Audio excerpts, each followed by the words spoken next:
If I could just ask you a question, 72% of farmers in your country are white. If they flee, do you feel that maybe the economy could collapse? You may not have a gap to fill in those people that need to replace those farmers. You know, I'd like my Minister of Agriculture, who is white, who comes from an opposition party to mine, who's joined my government at my invitation to address this very issue, including the question that you've just raised.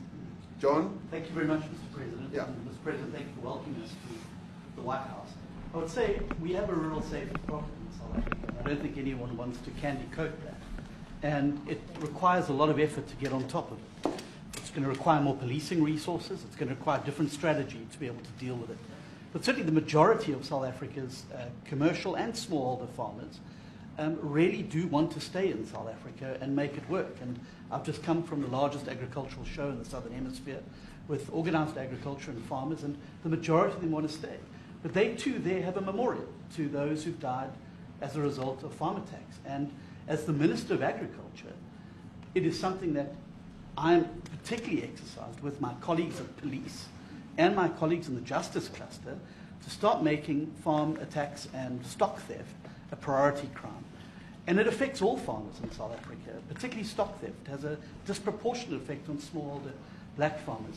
I also want to just say this, that the two individuals that are in that video that you've seen are both leaders of opposition minority parties in South Africa. Mkhonto weSizwe under Mr. Zuma and the economic freedom fighters under Mr. Malema. Now the reason that my party, the Democratic Alliance, which has been an opposition party for over 30 years, chose to join hands with Mr. Ramaphosa's party was precisely to keep those people out of power